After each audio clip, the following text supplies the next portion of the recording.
여호와의 말씀이 두 번째로 요나에게 임하니라. 이르시되 일어나 저 큰 성읍 니느웨로 가서 내가 네게 명한 바를 그들에게 선포하라 하신지라. 요나가 여호와의 말씀대로 일어나서 니느웨로 가니라. 니느웨는 사흘 동안 걸을 만큼 하나님 앞에 큰 성읍이더라. 요나가 그 성읍에 들어가서 하루 동안 다니며 외쳐 이르되 40일이 지나면 니느웨가 무너지리라 하였더니 니느웨 사람들이 하나님을 믿고 금식을 선포하고 높고 낮은 자를 막론하고 굵은 베옷을 입은지라. 그 일이 니느웨 왕에게 들림에 왕이 보좌에서 일어나 왕복을 벗고 굵은 베옷을 입고 제 위에 앉으니라. 왕과 그의 대신들이 조서를 내려 니느웨에 선포하여 이르되 사람이나 짐승이나 소떼나 양떼나 아무것도 입에 대지 말지니 곧 먹지도 말 것이요 물도 마시지 말 것이며 사람이든지 짐승이든지 다 굵은 베옷을 입을 것이요 힘써 하나님께 부르짖을 것이며 각기 악한 길과 손으로 행한 강포에서 떠날 것이라. 하나님이 뜻을 돌이키시고 그 진노를 그치사 우리가 멸망하지 않게 하시리라. 그렇지 않을 줄을 누가 알겠느냐 한지라. 하나님이 그들이 행한 것 곧 그 악한 길에서 돌이켜 떠난 것을 보시고 하나님이 뜻을 돌이키사 그들에게 내리리라고 말씀하신 재앙을 내리지 아니하시니라. 아멘. 근데 사실 요나의 사역은 오늘 읽은 10구절에 다 기록되어 있습니다.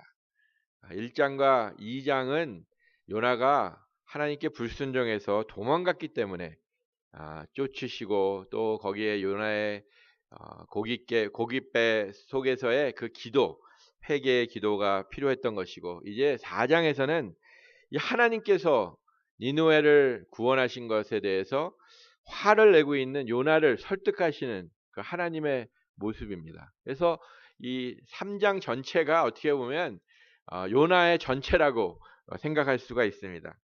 우리는 요나 1장과 2장을 지난 3번에 걸쳐서 살펴보면서 야, 정말 나랑 너무 비슷하구나라는 그런 생각을 공감이 되셨을 것입니다. 그래서 요나서를 통해서 우리는 위로를 받고 또 요나서를 통해서 소망을 발견하게 되는 것입니다. 왜냐하면 하나님께서 또다시 나에게도 기회를 주시겠구나.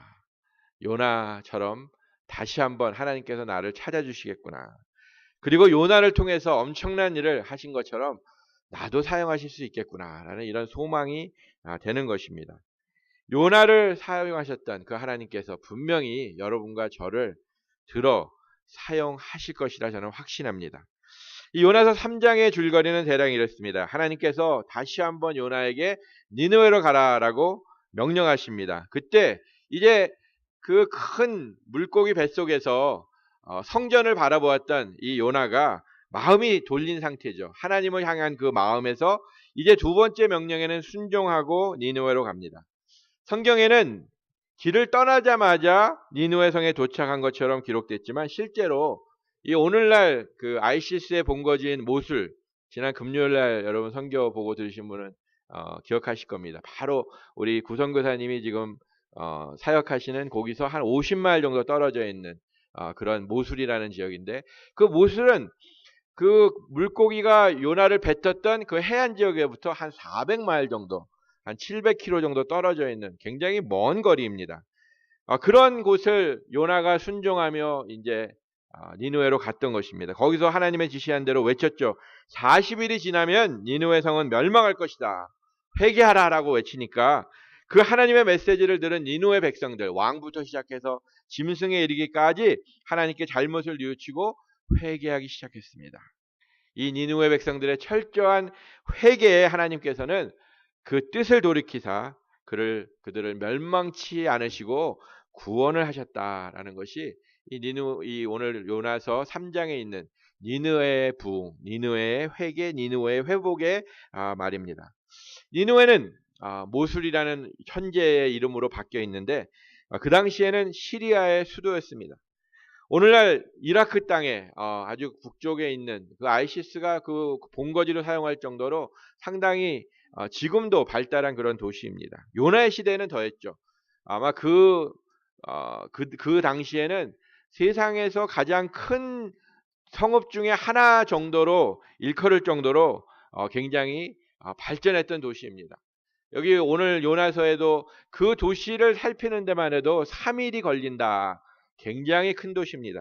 군사적으로, 경제적으로, 문화적으로 많이 발전되었던 그런 도시입니다. 이렇게 큰 도시를 장악한다는 것은 사실도 생각하기 너무 힘든 상황입니다. 그러나 하나님은 먼저 요나를 잡으시고 이 니느웨를 변화시키는데 요나를 사용하신 것입니다.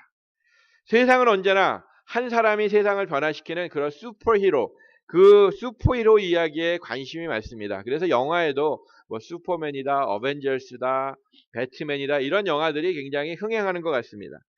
또 우리 각자에게는 나로 하여금 세상이 좀 변화되고자 하는 그런 일에 또 참가하고자 하는 그런 꿈도 있습니다. 그런데 문제는 그러한 일에 직접 자신을 희생하며 뛰어드는 사람은 점점 줄어들고 있다는 것입니다. 점점 사람들은 자기 것들 외에는 관심을 갖지 않고 있습니다. 그리고 정말 죽음이 아깝지 않을 정도로 가치 있는 일을 찾지 못하는 그런 삶을 살고 있는 것이 오늘 현대인들의 모습입니다. 그러기에 마지막 남은 희망, 나를 희생하며 세상을 변화시키는 그 마지막 남은 희생은 누구냐? 하나님의 말씀대로 살고자 하는 그리스도인들 뿐입니다. 그럼 왜 그리스도인들 뿐이냐? 그들은 하나님의 왕국이 오는 것을 알고 있기에, 그리고 지금보다 더 좋은 곳이 우리를 기다리고 있다는 것을 확신하기 때문에, 거기에 대한 기대가 있기 때문에 이 세상에 있는 것들로 인해서 내가 만족하고 안주하는 것이 아니라 좀 더 개혁적인 삶을 통해서 세상도 변화시키기 위해서 나도 희생하고, 그렇기 때문에 어디에 뭐 세상에 재난이 일어난다 그러면 가장 먼저 뛰어가는 그룹이 누구입니까? 크리스천들입니다. 헤이티에서도 그랬고 네팔에서도 그랬고 어디든지 그렇습니다. 그리고 아직까지도 많은 선교사님들이 자신의 편안한 것을 포기하고 정말 자녀들을 제대로 키우지 못하는 그런 곳에까지 달려가면서 하나님께 헌신하고 세상을 변화시키는 일에 뛰어드는 이러한 것이 증거되는 것을 우리가 보고 있습니다. 삶의 목적이 물질이 더 이상 아니고 평안한 것이 아니다라는 것을 우리 하나님의 말씀은 우리에게 계속 주입시켜 주시기 때문에 그러한 삶을 도전할 수 있는 그러한 그룹이 어디냐? 바로 여러분과 저 크리스찬들이라는 것입니다. 그럼 여러분, 어떻게 하면 우리도 또 이런 세상을 변화시키는 일에 좀 더 적극적으로 나설 수 있는가? 그것을 오늘 한번 우리 3장을 이렇게 전체를 살펴보면서 좀 용기를 얻고 또 도전을 받고 헌신하는 그런 시간이 되었으면 합니다. 오늘 1, 2절에 보면 하나님께서 다시 한번 요나에게 기회를 주십니다. 참 쉽게 이해되지 않는 상황입니다. 여러분, 명령을 어기고 군사 재판에 회부되었던 그 장교를 다시 불러서 이 전쟁의 승패를 좌우하는 그런 중요한 작전의 임무를 맡기는 법은 없습니다. 요나는 하나님 앞에서 철저하게 실패한 하나님의 어떻게 보면 군사입니다. 장교입니다. 아니 괘씸한 죄인입니다. 그런데도 하나님께서는 요나를 다시 한번 부르십니다. 그리고 두 번째 말씀을 주십니다. 이렇게 하나님께서 두 번째로 불러주셨다는 이 사실은 너무나 감격스러운 우리 하나님의 은혜의 사건인 것입니다. 하나님의 은혜였기 때문에 이렇게 요나가 두 번째로 부르심을 받을 수 있었던 것입니다. 우리 주 예수 그리스도도 그러셨습니다. 주님이 고난을 받고 십자가에 돌아가실 때 정말 그 빌라도의 그 법정에서 침을 뱉는 그 군인들, 정말 그 십자가에 달려 있을 때 주님을 조롱하는 그 많은 유대인들, 그러한 상황에서 자신의 아니만 생각하고 도망갔던 제자들, 그들의 모습을 너무나 잘 알고 계시면서도 이 세상을 떠나실 때 주님께서 마지막 만났던 사람들이 어디죠? 제자들이죠. 또 베드로를 불러서 네가 나를 사랑하느냐, 네가 나를 사랑하느냐 3번씩이나 확인시키시면서 그에게 교회를 책임져 주셨던 그런 우리 주님의 모습이 바로 오늘 요나를 찾으신 하나님의 모습이고, 또 우리에게도 두 번째 세컨 찬스를 주시는 그런 하나님의 모습인 것입니다. 만약 하나님께서 기회는 한 번뿐이다, 내 사전에는 재방송이란 없다라고 하신다면 아마 요나는 그때 내가 타시스로 가지 말아야 했는데 그러면서 후회하는 삶을 평생 동안 살다가 죽었을 것입니다. 그러나 하나님은 우리를 그렇게 불쌍한 인생으로 내버려 두지 않으십니다. 끊임없이 다른 기회를 주시는 은혜로, 끊임없는 은혜로 우리를 찾아주시는 하나님이십니다. 이렇게 하나님의 두 번째 세컨 찬스, third 찬스 이런 또 다른 기회를 얻은 자들이 성경에는 수두룩합니다. 이것을 우리는 요나 원리, 조나스 프린시플이라고 부릅니다. 실패와 죽음의 문턱에 갔던 사람을 들어서 더욱 유용하게 사용하시는 하나님의 은혜의 원리가 이 조나스 프린시플이라는 것입니다. 세상에서는 잘생기고 잘 나가는 사람이 주로 그 CF의 모델을 합니다. 우리 선전의 모델을 하는 거죠. 배우처럼 잘생긴 요즘은 누가 가장 잘 뜨나요? 한국 TV를 선전을 못 보니까 잘 모르겠는데 제일 유명한 사람이 요즘 송중기 아니겠습니까? 송중기가 이렇게 나오면 송중기가 먹으면 많은 사람들이 그 제품을 구입하고 또 송중기가 먹는 것을 또 먹고 싶어 하고 사 먹는 아마 그런 일이 일어나기 때문에 몇 억을 주면서까지 그런 사람들을 모델로 사용하는 것 같습니다.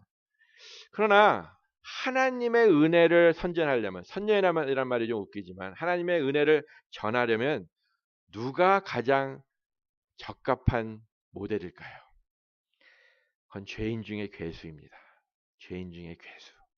그래서 바울은 나는 죄인 중의 괴수다라고 하면서 자기가 하나님의 구원의 모델이다라고 밝히고 있습니다. 그러니까 하나님이 잘 쓰시는 그런 모델은 세상의 시각으로 볼 때는 연약한 존재입니다. 그래야 하나님의 능력이 더 확실하게 드러나기 때문에 그렇습니다.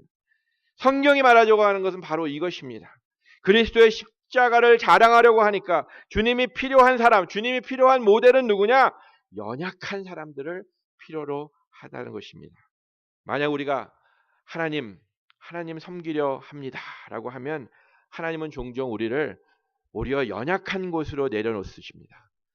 오히려 우리에게 고통을 주시고 우리에게 어려움을 주시는 이 훈련 과정을 통해서 우리가 얼마나 연약한 존재라는 것을 먼저 깨닫게 해주신다는 것입니다. 그리고 이 과정을 통과한 자가 하나님의 손에 들려 하나님께 사용받는 것입니다. 여러분 MADD라는 그룹을 아십니까? Mothers Against Drunken Driver. 이 그룹은 지금 아마 미국에서 가장 아주 어그레시브하게 또 가장 크게 음주운전 방지 또 음주운전 반대에 앞장서는 그룹입니다. 그 음주운전을 방지하는 걸 통해서 더 안전한 사회를 만들어가겠다라는 것을 비전으로 삼고 많은 일들을 하고 있습니다. 세미나도 하고 어떨 때는 프로테스트도 하고 또 그들이 또 이 법도 더 강하게 만들어서 음주운전자들 또 마약 소유자들이 운전하는 이런 것을 안 하도록 만드는 것이죠. 근데 이분들이 이렇게 그 일에 나설 수 있었던 것은 뭐냐? 그분들은 대부분 음주운전 때문에 사랑하는 사람을 잃은 자들입니다. 특별히 엄마들이 자기의 자녀들이 어떤 자녀들은 자기가 그 운전을 하고 사고 나서 죽은 아이들도 있고 또 그 음주운전 때문에 사고를 당해서 반신불수가 되기도 하고 정말 평생 그런 경험을 한 엄마들이 이 일에 가장 지금 미국에서 앞장서고 있다는 것입니다. 사람들의 고통과는 상관없이 살았던 자들이 바로 그 고통받는 자들의 고통을 내가 받게 되면 그 고통이 내 것이 되고 진정으로 그 사람들을 이해하게 됩니다. 그래서 고통은 우리로 하여금 섬기는 자리에 서게 하는 그런 기회가 된다는 것입니다. 섬기는 자에게 필요한 것은 겸손인데 이 고통은 우리를 겸손하게 만들어 주고 있습니다. 우리가 어떤 것을 경험하는 것을 통해서 하나님께서는 우리에게 다시 한번 하나님의 마음을 읽게 되고 또 이 세상에서 필요한 자가 되도록 그렇게 하나님께서는 기회를 허락해 주고 계십니다. 아픔과 고통 그리고 실패는 오히려 우리에게 그 이웃들에 대한 친근함을 갖게 하고 그들을 섬기도록 우리를 변화시키는 것입니다. 제 말씀을 조금 드리겠습니다. 저는 한 5년 정도 이 허리가 아파서 상당히 고생을 한 적이 있습니다.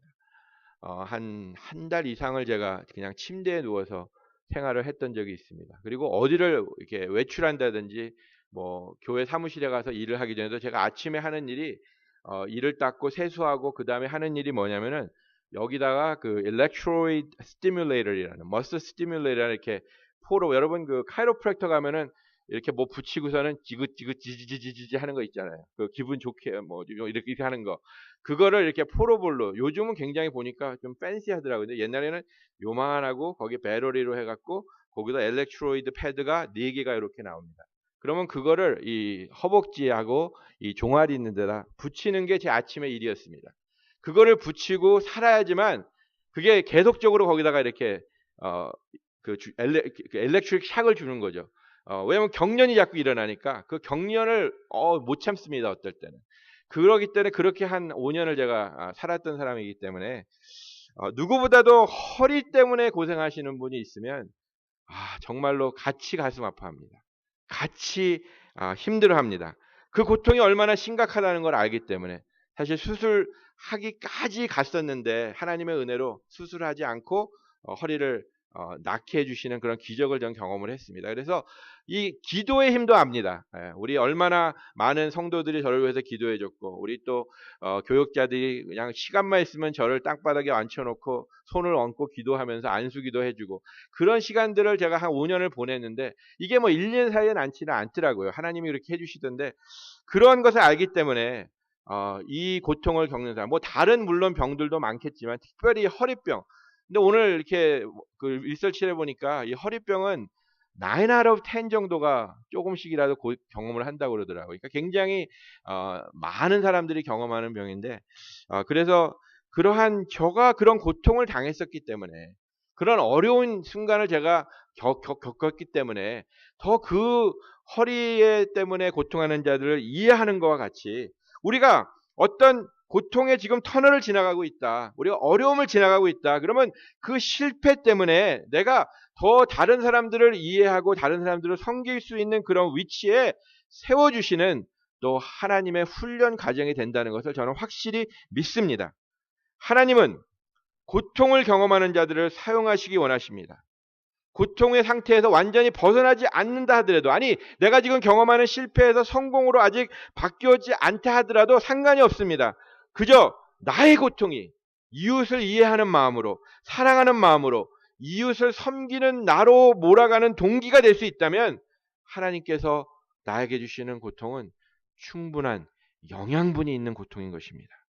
하나님은 끊임없이 우리를 사랑하시며 우리의 고통 안에서 하나님을 향하게 있게 하시고 우리의 고통과 실패를 통하여 우리가 다른 이들을 또 하나님의 나라를 섬길 수 있는 그런 기회를 주시는 은혜의 하나님이십니다. 두 번째로 이런 은혜의 하나님은 어떤 분이시냐? 부르시고 보내시는 분이십니다. He is a calling God and sending God. 하나님께서 요나를 다시 찾으셨을 때 그동안 어려운 일을 겪었으니 이제 좀 쉬어라. 한 take a 1 month vacation. 이렇게 말씀하지 않으셨습니다. 하나님은 오히려 요나에게 바로 니느웨로 가라. 400마일 정도 거리를 이제 가야 되니까 빨리 가라라고 말씀하십니다. 하나님께 속하여 있는 사람이라면 누구나 다 이런 하나님의 부르심을 받은 자들입니다. 그리고 하나님께서는 2번, 3번, 아니 몇 번이라도 찾아오셔서 그 하나님의 사명을 우리로 알고 행하도록 재촉해 주시는 하나님이십니다. 우리를 구원하시고 세상을 이제 변화시키는 그 하나님의 에이전트로 하나님의 도구로 이 하나님의 사명을 주셔서 하나님의 진실된 백성으로 살아가기를 원하시는 것입니다. 하나님의 백성들이 만약 나만을 위한 삶을 산다면 그것은 하나님의 마음을 배반하는 것이죠. 우리는 이 하나님의 부르심에 응답하며 하나님 그렇습니다. 나를 사용하여 주시옵소서. 이사야가 외친 것처럼 나를 보내소서라고 하는 그런 응답으로 하나님께 우리가 나와야 된다는 것입니다. 그런데 하나님께서 이 한 사람을 이제 아까는 고통의 어려움을 얘기했지만 하나님께서 그 한 성도를 불러서 사용하시는데 그 어떤 패러다임이 있습니다. 그 패러다임은 우리가 아브라함을 부르시는 그 모습에서 우리가 찾아볼 수가 있습니다. 하나님께서는 아브라함에게 내가 너를 모든 민족의 복의 근원으로 삼겠다라고 말씀하시면서 이제 가장 먼저 하신 것이 뭐냐? 아브라함을 고향에서부터 불러내 주셨습니다. 고향에서 불러내 주시고 복의 근원으로 이제 부르심을 주셨습니다. 우리가 다른 이의 복의 근원이 된다. 그들의 치료자가 된다. 그들을 섬기는 자가 된다 할 때 우리가 떠나야 하는 부분이 있다는 것입니다. 아브라함에게 있어서는 그것이 고향이었습니다. 고양이가 아니라 고향입니다. 제 발음이 좀 죄송합니다. 고향. 그래서 homeland. 그 다음에 가족이었습니다. 그리고 그의 삶을 지배하던 그런 원칙들, 삶의 모습이었습니다. 사실 그의 아버지는 우상을 만들던 사람이었죠. 데라는, 그렇죠? 그러니까 그런 것을 다 떠나야 하나님의 진정한 일꾼으로, 복의 근원으로 쓸 수 있기 때문에 떠나라 하신 것입니다. 쉽게 얘기하면 security zone, 우리의 안전지대를 떠나라고 하신 것입니다. 그래서 이 세상에서 하나님의 일을 하기 위해서는 우리의 안전지대를 떠나야 하는 그런 하나님의 요구가 있고 그것이 이루어져야 되는 것입니다. 하지만 대부분의 사람들은 이 안전지대를 떠남으로 인해서 겪어야 될 손해, 또 그것을 위해서 포기해야 되는 분들, 아브라함에게도 고향집, 친족, 그런 거 쉽지 않았죠. 그 다음에 데라가 정말 비즈니스가 잘 된 것 같습니다. 아브라함이 굉장히 부자하지 않았습니까? 그런 거 볼 때 그의 그 편안한 삶을 떠나야 됐습니다. 하지만 그런 것을 떠나는 것을 감수하지 않으면 하나님의 도구로 제대로 사용받을 수 없다는 것입니다. 여러분과 저는 그럼 무엇을 위해서 부르심을 받았습니까? 저는 우리 성도들이 정말 커먼하게 공통적으로 받은 부르심은 뭐냐? 그리스도를 닮아 그의 제자가 되는 것입니다. 아브라함과 요나의 훨씬 뒤에 예수님께서 먼저 절대적인 안전지대인 하늘의 보좌를 떠나시고 이 땅에 오셔서 우리의 구세주가 돼 주시는 것으로 우리의 모범이 되어 주셨습니다. 하늘의 영광을 버리시고 육신을 입으신 그 예수님의 모습은 진정한 헌신자의 모습입니다. 어느 누구도 나의 희생과 헌신이 내가 떠나야 되는 그 안전지대가 예수님 것보다 훨씬 귀중하다라고 할 사람이 없을 것입니다. 예수님께서 우리를 구원하시기 위해서 치르신 그 대가는 너무너무나 큰 것입니다. 성육신하신 예수님은 이 세상의 인생들의 삶에 참여하셨고 그들과 고민하며 같이 씨름하셨고 그 과정에서 그들의 상처를 주님께서 직접 받으셨고 결국에는 죽임까지 당하시면서까지 그 안전지대를 떠난 결과물을 우리에게 보여주셨습니다. 예수님의 이러한 헌신과 희생을 통하여 저와 여러분이 구원을 받았고 또 세상이 변화될 수 있었던 것입니다. 자신을 버림으로 많은 사람들이 하나님의 그 복음을 받는 한 알의 밀알이 떨어져 썩지 않으면 열매를 맺지 못한다는 바로 그 진리를 주님께서 보여주셨고 우리도 그러한 삶을 살라고 오늘 하나 그리스도의 제자로 불러주시는 것입니다. 여러분은 무엇을 위하여 살고 계십니까? 예수 그리스도의 제자, 아니 성도라고 하면서 나만을 위하여 살기가 너무나 쉬운 것이 우리의 죄성입니다. 나와 나의 가정의 물질적인 그 필요를 채우기 위하여 나의 어떤 꿈, 야망을 이루기 위하여 나의 편안함에 대한 그 추구를 만족하기 위해서 우리의 삶의 목표와 우리의 삶의 하루의 스케줄이 그런 것으로 다 맞추어져 있지 않습니까?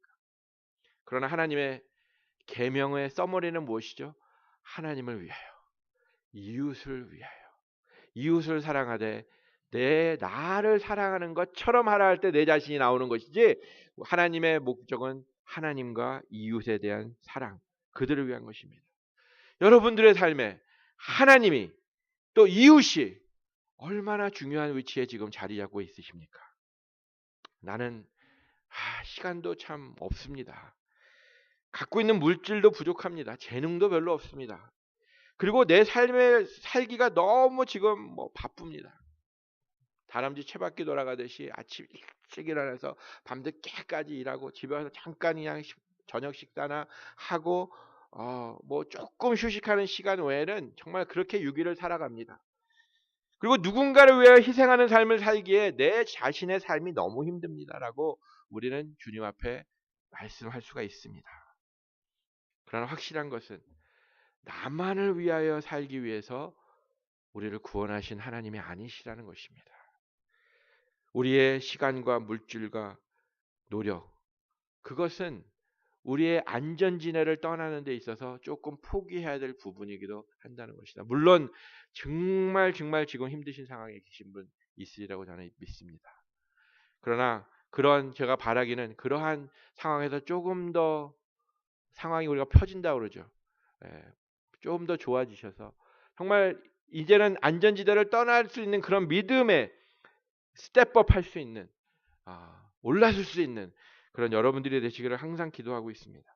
하나님이 원하시는 삶을 살겠다는 이 마음이 항상 여러분들에게는 차지하고 있는 그런 여러분들의 신앙이 되셔야 될 것입니다. 하나님이 나를 향하여 부르십니다. 끊임없이 부르십니다. 그리고 성도가 복된 삶을 살기 위해서는 이 하나님의 부름에 언젠가는 응답을 해야 됩니다. 그러기 위해서는 나의 안전지대를 내가 아이덴티파이하고 무엇인지 알고, 그리고 하나님의 부르실 때 그것을 놓고 나아갈 수 있는 그런 믿음, 헌신, 하나님의 부르심을 과감하게 선택할 수 있는 그런 우리 모든 뉴라이프 성도님들 되시기를 주님의 이름으로 축복드립니다. 요나가 이렇게 하나님의 응답에, 하나님의 반응을 한 그런 모습이 이제 4절에 나타납니다. 그리고 요나의 하나님의 순종에, 요나가 먼저 경험하였던 것은 참 니느웨를 보면서 하나님의 능력을 경험한 것, God's power, 이거를 경험한 것이 오늘 설교의 세 번째 말씀입니다. 한 나라가 요나를 통해서 변화되었다는 것입니다.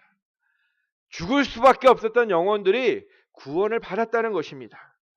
온 세상에 니느웨에 있었던 그 부흥이 일어나면 여러분 얼마나 좋겠습니까? 범죄가 없어지지 않겠습니까? 인종차별의 문제가 해결될 것입니다. 아무런 문제가 없는 유토피아의 이상적인 사회가 가능할 것입니다. 근데 이 니느웨의 변화의 부흥의 시작은 무엇이었죠? 회개였습니다. repentance.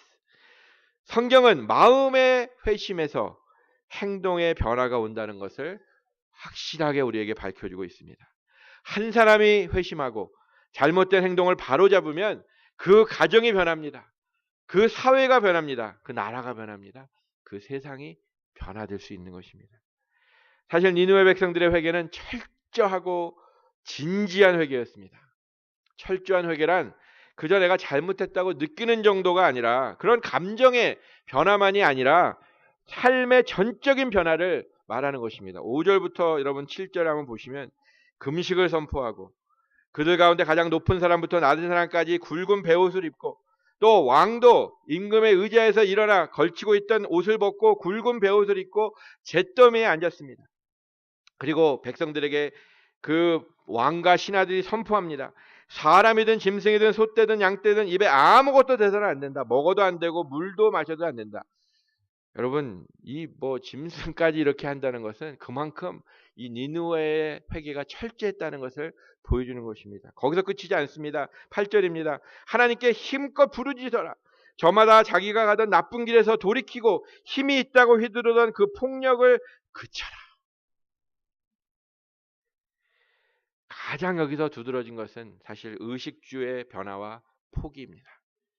자신들의 생명이 이러한 것들에 있지 않다라는 것을 고백하는 행동입니다. 왜냐하면 이방인들은 의식주를 그들의 하나님으로 여겼습니다. 배가 그들의 신이었다고 바울 사도는 얘기하고 있습니다. 배라는 건 뭐죠? 먹을 것, 의식주, 그 문제라는 것입니다. 그 이방인들은 그것만을 위해서 살고 있었습니다. 그러나 회개의 영이 임할 때 사람들은 이제 더 이상 떡이 아니라, 물질이 아니라, 의식주가 아니라 하나님의 말씀으로 죽기도 하고 살기도 한다는 것. 아니, 예수 그리스도가 우리의 생명의 떡이 되어 우리를 살릴 수 있다는 것을 믿게 된다는 것입니다. 회개의 본질은 하나님께 돌아오는 것입니다. 철저하게 하나님 앞에 벗은 몸으로 서는 것입니다. 그러므로 회개하는 자가 일차적으로 느끼는 것은 그 하나님의 거룩하심이요, 하나님의 주권이요, 거기에 비추인 나의 초라함이요, 나의 볼품없음이요, 나의 죄악된 모습입니다. 니느웨에 일어난 이 회개는 이런 하나님의 거룩한 임재에 의해서 가능한 하나님의 능력이 나타나는 모습이었습니다. 요즘 블랙 lives matter. blue lives matter. 흑인들의 생명이 중요하다. 경찰들의 생명이 중요하다라고 정말 이곳저곳에서 그런 구호를 서로 외치는 것을 들을 수가 있습니다. 어떤 칼럼니스트는 지금의 우리의 시대가 다시 1968년으로 돌아간 것 같다. 왜 68년도가 굉장히 인종 그 갈등이 제일 심했던 그런 시대였다고 합니다. 경찰들이 만약에 이러한 상황에서 만약 경찰들이 정말 자신들의 잘못한 것, 조금 좀 어뷰스했던 것, 정말 그 사람을 죽인 그 경찰들에 대해서 그냥 따끔하게 벌을 준다든지 이런 잘못을 시인하고 나온다면 또 흑인들은 흑인들대로 내가 그냥 무조건 피해자라는 피해 의식을 떠나서 자기들에게도 잘못이 있다는 것을 좀 생각하고 살펴보며 이 경찰들도 흑인들도 또 우리 에이시안들도 그 사이에서 우리가 아무것도 하지 않은 것을 회개하고 나온다면 어떨까요? 그렇다면 인종의 문제는 인종차별의 문제는 이거는 해결될 것이라고 저는 확신합니다. 20세기 초에 하나님의 말씀이 지금 영국 왼쪽에 서쪽에 있는 웨일스 지방을 휩쓸고 지나간 적이 있습니다. 그 결과로 기독교의 놀라운 부흥이 그 웨일스 지역에 일어났습니다. 전체 인구의 20%가 넘는 사람들이 이 부흥을 통해서 교회에 출석하는 결과가 나왔습니다. 근데 그 웨일스에는 어떤 문제가 있었냐? 노동조합이라는 아주 고질적인 그 노와 사가 대립하는 그런 일들이 있었습니다. 특별히 광부들의 노동조합입니다. 광부들과 광산의 책임자들이 서로 그냥 대립했습니다. 이 광부들은 어떻게든지 좀 더 얻어내려고 이 광산 책임자들은 조금이라도 더 안 주려고 이익을 위해서 그러한 대립에 요즘도 노사관계가 그런 거 아니겠습니까? 지금 한국도 많이 지금 또 데모를 시작하고 있다고 그러는데 그러한 사람들이 이런 부흥을 통해서 어떤 일이 일어났냐?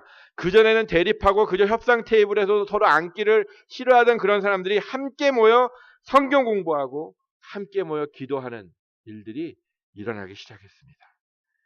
이러한 결과를 가지고 온 것은 뭐냐? 언제든지 하나님께서 부흥을 일으키실 때 먼저 행하시는 그 능력인 회개의 능력이었습니다. 회개가 있었습니다. 오랫동안 광산에서 그 일을 하던 광부들은 모든 것을 다 이렇게 거기다 회사에다 돌려야 되는데 조그만 거 이렇게 있으면은 자기의 몸에 이렇게 숨겨서 나와서 그걸 팔아서 자기 것으로 하는 이러한 일들이 있었는데 광부들이 그거를 회개하기 시작했습니다. 훔친 물건의 가치만큼 회사에 갚거나 아니면 공짜로 일을 해준다고 나서기 시작했습니다. 또 이 광산 측은 그들의 잘못을 용서를 빌며 회개했는데 뭘 했냐? 광부들에게 온전한 임금을 주지 않고 자기 회사의 이익만을 추구했던 그것을 고백하며 이제부터는 광부들과 이익을 좀 더 나누겠다라는 스스로 먼저 어떤 그런 협상이 없었는데도 불구하고 이런 회개가 일어나니까 그러한 일들이 막 일어나기 시작했던 것입니다. 광부들과 광산 측이 노사분구로 다투던 장소가 이제는 성경 공부의 장소가 되고 기도의 장소가 되었던 것입니다. 협상과 투쟁으로 해결되지 않았던 이 문제들이 하나님의 능력으로 일어난 이 회개가 있을 때 공동체의 사람들이 변화되어 그 문제들이 해결되는 일들이 이 웨일스뿐만이 아니라 정말 세계 전체에 어떤 우리 역사를 살펴봐도 찾아볼 수 있다는 것입니다. 회개하게 하시는 하나님의 능력, 그리고 회개를 통하여 부흥을 일으키시는 그 하나님의 능력이 체험되는 뉴라이프 선교교회가 되어야 되겠습니다. 부흥은 회개를 통하여 우리를 고치시는 하나님의 역사입니다. 나 개인을 고치십니다. 우리의 가정을 고치십니다. 우리의 교회를 고치십니다. 그리고 우리가 살고 있는 공동체를 바꾸어 우리를 참으로 행복한 사람으로 만드시는 것이 회개의 능력입니다. 오늘날 교회의 문제는 무엇입니까? 회개 없는 축복이 강조되고 있다는 것입니다. 회개가 될 수 없는 것은 왜 그렇죠? 죄를 지적하지 않다 보니까 회개할 것이 없다는 것이죠. 그저 복받는 것, 긍정적으로 살아갈 수 있는 그 힘, 그런 정도의 설교만 하다 보니까 죄가 지적이 되는 안 돼서 무슨 회개가 나오겠습니까?